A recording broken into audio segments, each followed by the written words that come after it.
Hi everyone, I'm Professor Burgasser, and in this video we're going to be looking at gyroscopic motion, which is a special case of angular motion in which we're looking at how torque interacts with angular momentum to not just change the magnitude of the angular momentum, to actually change its direction. Now we've seen this kind of motion before when we've talked about circular orbits where an acceleration can change the direction of a velocity vector and cause an object to move in a circle. We're going to see a similar kind of motion occurs in the interaction between torque and angular momentum to create what we can call rotational orbits. Now, we're going to go back to this idea of angular momentum in the sense that when you talk about the angular momentum of the angular momentum system is conserved in the absence of any external torques, which is a common case for many spinning objects. Now, one thing we haven't talked about too much is that this angular momentum vector, the system angular momentum vector, often is tied to the orientation of an object. If you think of a spinning object with a rigid rotation axis, that axis is of course lined with the rotation rate vector, which is lined up with the rotation angular momentum, and as long as that angular momentum points in the same direction, that axis is going to point in the same direction, which means the object is going to point in the same direction for a long period of time without any external torques. Now some examples of this in real life: if you've ever ridden a bicycle, you are riding a system in which the angular momentum is generally conserved. There's very little external torques, and that explains why when you're riding a bike it's much easier to stand that bike straight up when those wheels are spinning than to stand it up when you're just at a standstill. Those spinning wheels provide angular momentum, and the angular momentum vector, the total angular momentum vector of both those wheels, are enough to keep the bike staying straight up. This principle is used in many different aircraft and spacecraft to keep the orientation of these systems aligned. This is a picture of one of the large gyroscopes used to keep the International Space Station pointed in the right direction. And our system here on Earth is itself a spinning object, and therefore it also has an angular momentum vector. And the direction of that angular momentum vector points towards the North Star, which is always there pointing at the north during the course of our orbit because of the stability of our spinning system to external torques. Now, angular momentum also provides some really fun toys. If you've ever played with tops or even with small gyroscope toys, these objects their motions are really based on this idea of how torque and angular momentum interplay, particularly in the case of keeping the orientation of the object either in place or changing it due to an external torque. So we're going to analyze the motion of this particular little toy, but let's look at a bigger example. This is a larger gyroscope, which is just a bicycle wheel, and what I'm going to do is spin this object up, and if I release it from rest, rather than fall down, this object actually spins in a different direction. Right? Normally I would expect this thing to fall down and act like a pendulum, but the angular momentum I've added to this wheel has somehow changed its motion.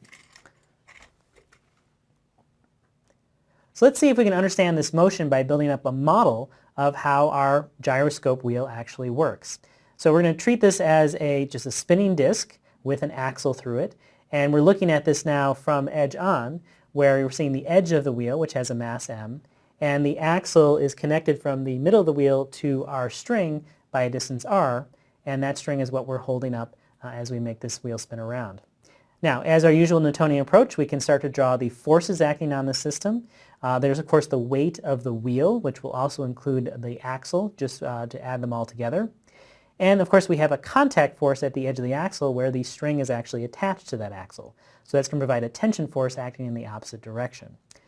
Now with these forces in place, we can draw a coordinate system similar to the coordinate system we looked at before. In this case I'm going to use the edge of the axle as opposed to the center of the wheel, because that point where the rope is connected to the axle is a more stationary point than the wheel itself. And of course we can define a positive direction of rotation, and as we'll see, a positive direction in which the wheel turns this way, pointing out toward you, is the expected rotation for an object given these forces acting on it. So as before, we can just write down the equations of motion. If we add up the forces along the y direction, we have weight acting downward, which is in the positive direction for our y-axis, and tension acting in the opposite direction. The sum of those gives our mass times acceleration in the y direction. And if we look at the torques, if we start from our fixed point here at the axle, if we go from that point to where the weight acts, because in fact the tension doesn't apply a torque here because it's right at the origin. So from there, R cross weight is going to point to a torque that's positive in our direction of positive rotation, and that's just equal to the moment of inertia of our wheel times its angular acceleration. Now keep in mind this is the moment of inertia of the wheel being rotated about the axle, so it's not necessarily a 1/2 mr squared like we've seen before. Now that's two equations with three unknowns, so we usually need a constraint equation, and at least initially as the wheel is falling down, the angular rate at which the wheel falls is going to be the r times the angular rate is just the acceleration, the vertical acceleration of the wheel as it falls down. And we can solve all of these equations, and what we would find is that this is pendulum motion. It's going to be a wheel that swings back and forth at the bottom as its center of mass passes below the tension point. That's not the motion we saw. But this is the case where we haven't added any angular momentum to the wheel itself. We haven't spun it up. If we do that, then we actually have to approach this problem slightly differently, because instead of that torque acting to add any angular momentum to our object because it starts at 0, that torque now is measured to change the existing angular momentum, which is pointed as L there. Now, from this perspective, it's a little hard to get an idea of where these forces act, because at this point, the torque is again acting out of the screen. So let's reorient our view and look down at this gyroscope wheel. So this is a schematic of looking down at our wheel. You can see the torque vector now again pointing away from the center of our axle. And now you can see very clearly that the torque vector, which is again is the r separation times the weight and then pointed out, is perpendicular to our angular momentum vector. However, that torque is also measuring the change in the angular momentum vector.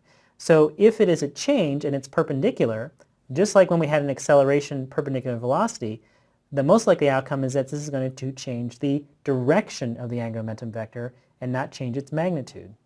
So we can go back to our vector quantities, remembering that the angular impulse is just the angular torque times the change in time.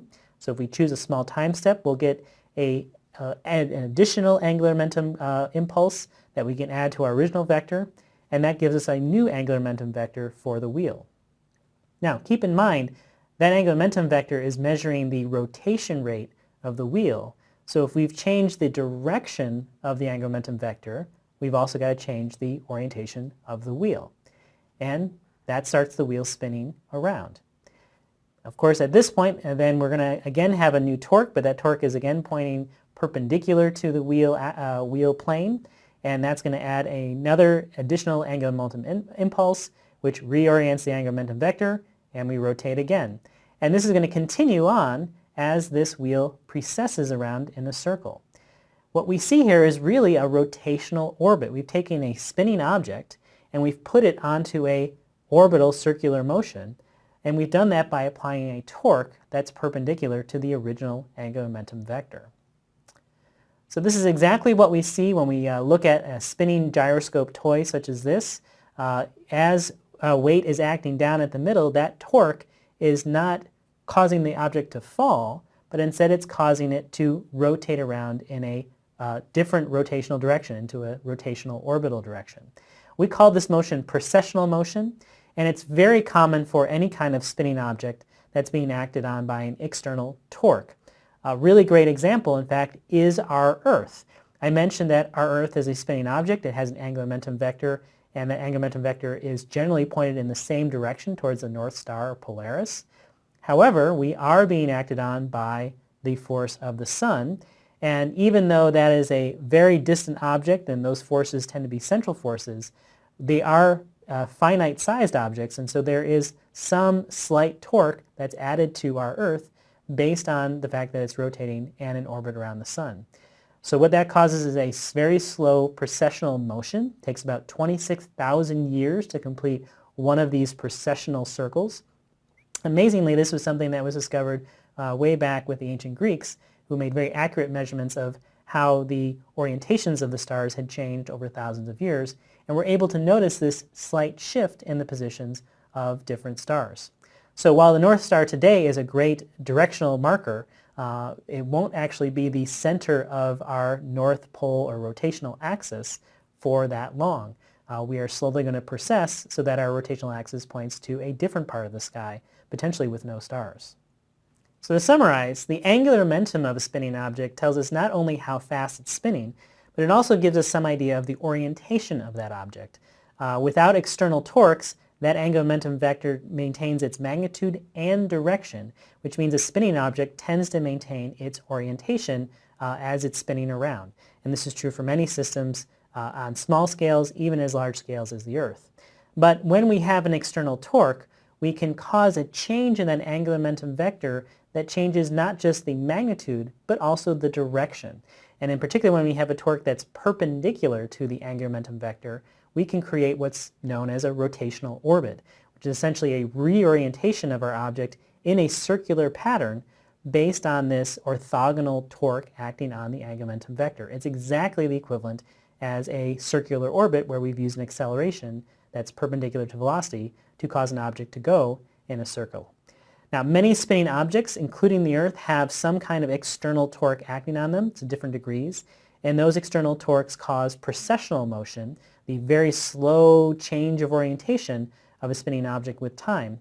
And that has consequences here on Earth with what kind of area of the sky that we can see at night, but it also has many consequences on all sorts of spinning objects in our sort of daily lives, including toys and also aircraft and spacecraft.